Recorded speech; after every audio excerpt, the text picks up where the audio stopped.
श्री स्वामी समर्थ मैत्रिणींनो, श्रावणाच्या दुसऱ्या सोमवारी नेमकी कोणती शिवमूठ व्हायची?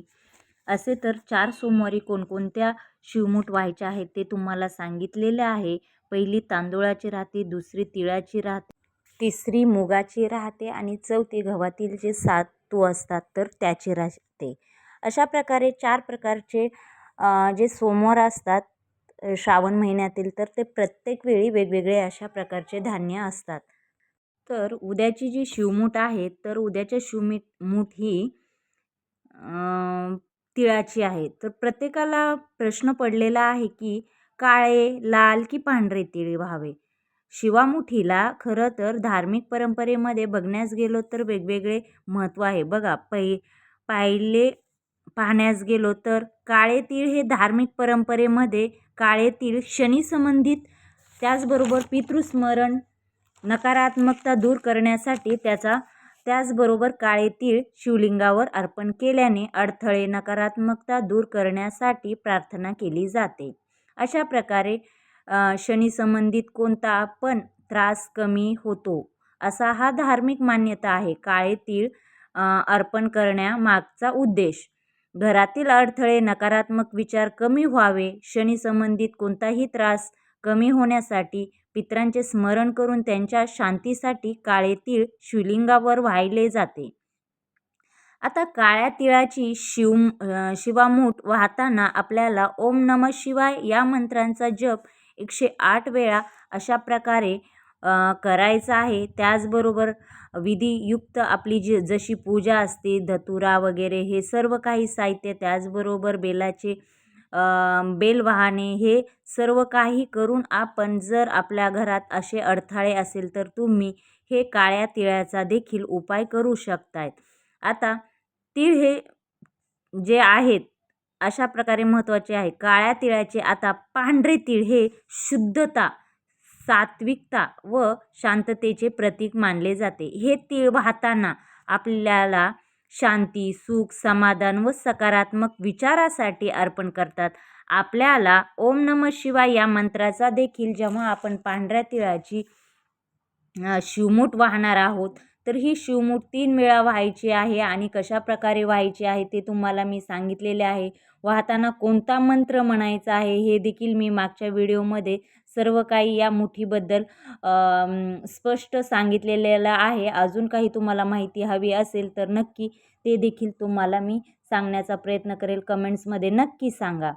त्याचबरोबर आता लाल तीळ वाहिल्याने काय होते तर बघा, शक्ती, उत्साह, अशा प्रकारे ही शिवमूठ वाहिल्या मागचे वेगवेगळे धार्मिक कारणे आहे. परंतु तुम्ही आपल्या घराण्यामध्ये जसे ज्या तिळाची परंपरा आहे वाहिल्याची, तीळ तेच शिवमुठीमध्ये अर्पण करावे. बघा, प्रत्येक ठिकाणी वेगवेगळे असतात, परंतु हे तीळ आहेत तर ते लाल, काळे आणि पांढरे.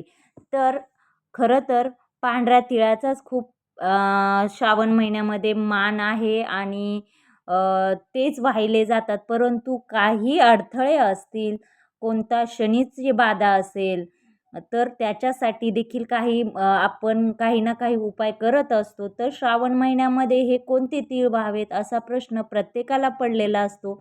तर त्यामुळे प्रत्येक घराण्यामध्ये जसे ज्या तिळाची परंपरा आहे, कोणाकडे काळ्या तिळाची असेल, लाल तिळाची असेल, पांढऱ्या तिळाची आहे, आमच्याकडे पांढऱ्याच तिळांची शिवमूठ ही वाहिली जाते. तर तुमच्याकडे कोणत्या तिळाची शिवमूठ वाहिली जाते नक्की आम्हाला कमेंट्समध्ये सांगा. तर शिवमुठीमध्ये अर्पण करावी. यामध्ये फक्त त्याच्या मागचे काय विशेष रहस्य व फायदे आहेत, तर तीळ रंगाच्या वेगवेगळ्या तिळाचे एवढेच सांगण्याचा मी कमी वेळेत जास्त माहिती मिळावी हाच प्रयत्न केलेला आहे. तर सोमवारी तिळाची शिवमूठ वाहण्याची प्रथा आहे आणि आपल्या महाराष्ट्रातील परंपरेनुसार पांढरे तीळ अर्पण केले जातात. अशा प्रकारचा जो आजचा व्हिडिओ आहे, तर तो आपण जो मी सांगितलेला आहे तर तो कसा वाटला, काय वाटला, नक्की मला कमेंट्स बॉक्समध्ये नक्की सांगा. आणि उद्याच्या सोमवारी तुमच्याकडे जशी प्रथा असेल त्याप्रमाणे तुम्ही शिवमूठ वाहू शकतायत. अशा प्रकारे आपल्या व्हिडिओला नक्की लाईक करा, शेअर करा, सबस्क्राईब करा आणि बेल आयकॉन बटन प्रेस करण्यास विसरू नका. आणि कॉमेंट्समध्ये नक्की लिहा श्री स्वामी समर्थ, श्री स्वामी समर्थ. अशा प्रकारचा आजचा व्हिडिओ कसा वाटला ते नक्की कमेंट्समध्ये नक्की सांगा. आणि जी ही माहिती आहे दुसऱ्या श्रावण सोमवारची कोणती शिवमूठ व्हायची आहे, काळे, लाल की पांढरे तीळ, तर याबद्दलची मी संपूर्ण माहिती या व्हिडिओमध्ये सांगितलेली. त्याचबरोबर भाव, श्रद्धा आणि योग्य तीळ यालाच महत्त्व आहे. काळे तीळ शनिदोष असेल, शांती, पितृदोष आणि निवारण याच्यासाठीच काळे तीळ हे वापरले जातात. आणि जे लाल तीळ असतात ते मंगळ दोष असेल, शांती असेल, ऊर्जा असेल, साहस यासाठी हे लाल तीळ वाहिले जातात. तर पांढरे तीळ शुद्धता, मन शांती आणि पुण्यप्राप्तीसाठी. तर बऱ्याच ठिकाणी श्रावणामध्ये पांढरे तिळाची शिवमुठी वाहिली जाते. परंतु हे 3 असा प्रश्न सर्वांनाच पडलेला असतो, म्हणून तुम्हाला सविस्तर प्रत्येक ह्याचे कशासाठी उपयोग केला जातो होतो आणि ते सांगितलेलं आहे. परंतु तुमच्याकडे तुमच्या घराण्यामध्ये तुमच्याकडे आधीपासून जी रीत चालत आलेली आहे त्याचाच वापर करून तुम्ही उद्याची शिवमूठ वाहिली तरी काही हरकत नाही.